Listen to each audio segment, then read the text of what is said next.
శ్రీ గురుభ్యో నమః శ్రీమాత్రే నమః సోషల్ పోస్ట్ డివోషనల్ ఛానల్ ప్రేక్షకులందరికీ నమస్కారం, అందరికీ స్వాగతం.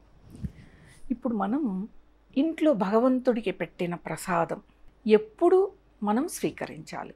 పూజ అయిపోతూనే స్వీకరించవచ్చా, లేకపోతే సాయంత్రం స్వీకరించవచ్చా? సాయంకాలం స్వీకరిస్తే దీపారాధన చేసే ముందా చేశాక తీయాలా, లేకపోతే మరుసటి రోజు పూజ చేసేటప్పుడు ప్రసాదాన్ని స్వీకరించాలా అనేది చాలామందికి సందేహం. నన్ను కూడా ఎక్కడైనా నా స్నేహితులు కానీ ఏదైనా నేను ఒక శుభకార్యానికి వెళ్ళినప్పుడు అక్కడున్న వాళ్ళందరూ గుర్తుపట్టి వచ్చి వాళ్ళ సందేహాలను అడుగుతున్నప్పుడు అందులో ఇదొకటి కూడా అన్నమాట.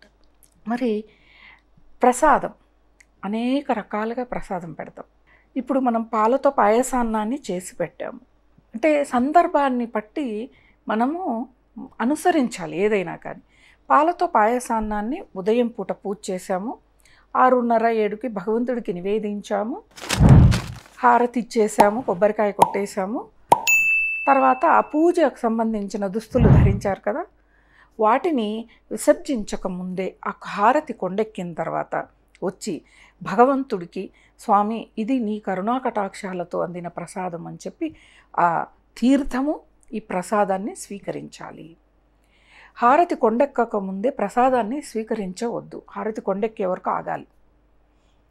ఎప్పుడైనా మనం పండగ రోజుల్లో కూడా ప్రసాదాన్ని పెడితే భగవంతుడికి అన్నీ వండి పెడతాంగా, పులిహోరని, బొబ్బట్లని, పూర్ణాలని, పాయసాన్నమని, అనేక రకాలుగా కేసరి అని, మనకి ఏ ఏ పండగకి మనకి ఏది వీలైతే ఎంత సమయంలో ఏదవుతుందో చేసి పెడుతూ ఉన్నాం కదా.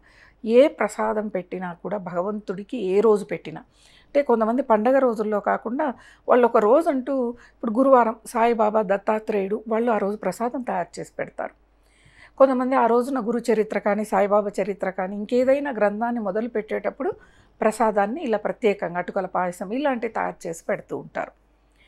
ఎప్పుడు ఏ ప్రసాదం భగవంతుడికి నివేదించినా కూడా అది హారతి కొండెక్కే వరకు మనం ఆ దేవుడి దగ్గర ఉండకుండా పక్కకు వస్తే భగవంతుడి యొక్క కరుణా కటాక్షాలు ఆ ప్రసాదం మీద ప్రసరింపచేస్తాడు ఆయన.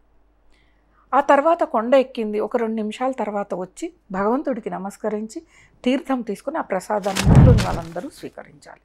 అంటే ఇప్పుడు ఈ పాయసాలు అవన్నీ, పాయసాన్నాలు ఇవన్నీ సాయంత్రం తింటే అవి రుచిని కోల్పోతాయి. ఒక్కొక్కసారి మనం వేసే పదార్థాల వల్ల అది పాడైపోతుంది. వెంబడే తీసుకోవాలి ప్రసాదం అనేది.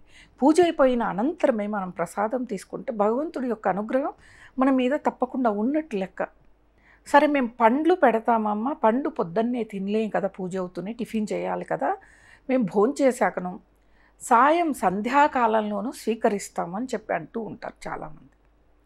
అలా చేయవచ్చు. పండ్లు ఇప్పుడు అరటిపళ్ళు పెట్టారు, పొద్దున్నే పరగడుపున అరటిపండు తినొద్దని వైద్యులు చెప్తూ ఉన్నారు.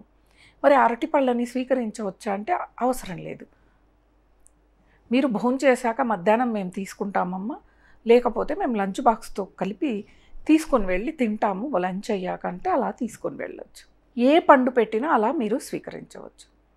అది కాకుండా ఎండు ఖర్జూరం పెట్టినా, బెల్లం పెట్టినా మీరు సాయంకాలం దీపారాధన చేసే ముందు ఆ ప్రసాదాన్ని తీసి పక్కకు పెట్టి తర్వాత దీపారాధన చేసుకోవచ్చు. అంటే మాకు సాయంత్రం వీలవ్వదమ్మా, ఉదయమే పూజ చేస్తాం, సాయంత్రం మేము వచ్చేవరకు 7:30-8 అవుతుంది, మాకు సాయంకాలం దీపారాధన చేసే అవకాశం ఉండదు అన్నవాళ్ళు ఇంటికి వచ్చాక చక్కగా స్నానం చేసి ఆ ప్రసాదాన్ని పక్కకు పెట్టేయండి.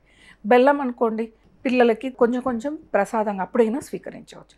ఎండు ఖర్జూరం ప్రతి ఒక్కళ్ళు ఇప్పుడు రాత్రిపూట బాదాము, ఎండు ఖర్జూరం నీళ్ళల్లో నానేసుకొని మరుసటి రోజు తింటున్నారు, అలా నానేసుకొనైనా అందరూ కూడా స్వీకరించవచ్చు. మరుసటి రోజు వరకు అంటే పూజా మందిరంలో మనం ప్రసాదం పెడితే అనేక రకాల క్రిమికీటకాలు వచ్చి వాటిని ఆవహిస్తాయి, వాటిని చుట్టుముట్టి ఉంటాయి. అవి మనం అప్పుడు తీసి తినే కంటే అదేదో ముందు రోజే పూజ అయిపోయాకో లేకపోతే సాయంకాలంలోనో, సాయంకాలం పూజ చేసేటప్పుడు లేకపోతే రాత్రి పడుకునేటప్పుడు తీసి వాటిని భద్రపరుచుకొని మళ్ళా మనం వాటిని వాడుకోవాలి. అంతే. కొంతమంది అయితే హారతి ఇచ్చేస్తారు, హారతి బాగా కర్పూరం ఇంత పెడతారు, పెట్టి హారతి ఇచ్చి ఆ హారతి కొండ ఎక్కాలిగా, టైం పడుతుంది, అంతసేపు ఉండలేరు. పండగ రోజుల్లో అయితే ఇంకా పిల్లలు ఆకలి ఆకలి అంటూ ఉంటారు, ఆ దేవుడి దగ్గర పెట్టిన ప్రసాదం గబక్కన లాగేసుకొని తినేస్తూ ఉంటారు. అలా చేయకండి. హారతి ఉన్నంతసేపు కూడా భగవంతుడు ఆ ప్రసాదం మీద ఆయన కరుణా కటాక్షాలని చూపిస్తూ ఉంటాడు. అది ప్రసాదంగా అవుతుంది, ప్రసాదం నైవేద్యంగా మారుతుంది, నైవేద్యం ప్రసాదంగా మారుతుంది. ఆ తర్వాత మనం స్వీకరించాలి. అంతవరకు అది భగవంతుడిది. తర్వాత అది మనం ప్రసాదంగా స్వీకరించాలి. పెట్టిన నైవేద్యం ప్రసాదంగా స్వీకరించాలి.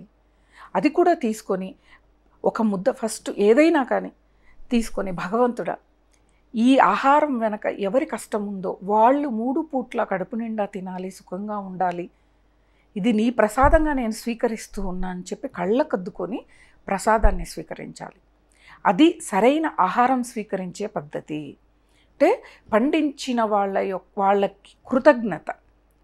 పండించిన వాళ్ళే కాదండి, ఆ పండించటం, అక్కడి నుంచి షాపుకి రావటం, షాప్ నుంచి మన ఇంటికి రావటం, మన ఇంట్లో పని వాళ్ళు మనకి హెల్ప్ చేస్తారు. బెల్లం మెత్తగా చేయటం కానీ, కూరలు కట్ చేయటం కానీ, బియ్యం కడిగి, ఇట్లాంటి వాళ్ళందరూ కూడా 3 పూట్ల కడుపు నిండా తిని సుఖంగా ఉండాలని కోరుకోవటమే దీని వెనుక ఉన్న అర్థం.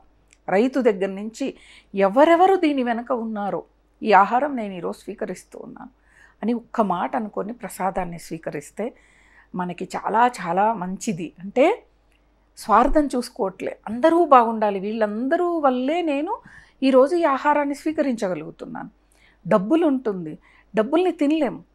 డబ్బు పెట్టి కొనుక్కున్నయే, అంటే ఆ కొనుక్కోవాలి అంటే పండించేవాడు ఉండాలి, దాన్ని తెచ్చి అమ్మేవాడు ఉండాలి, దాన్ని తెచ్చి తయారు చేసేవాళ్ళు ఉండాలి. ఇంట్లో ప్రసాదం ఇంతమంది ఉంటేనే మన దగ్గర ఉన్న డబ్బుతోనైనా మనం చేయగలుగుతాం. అంతే కదా. ఒక పాత సినిమాలు డబ్బు కోసం ఒక మనిషిని ఖైదీని చేస్తారు.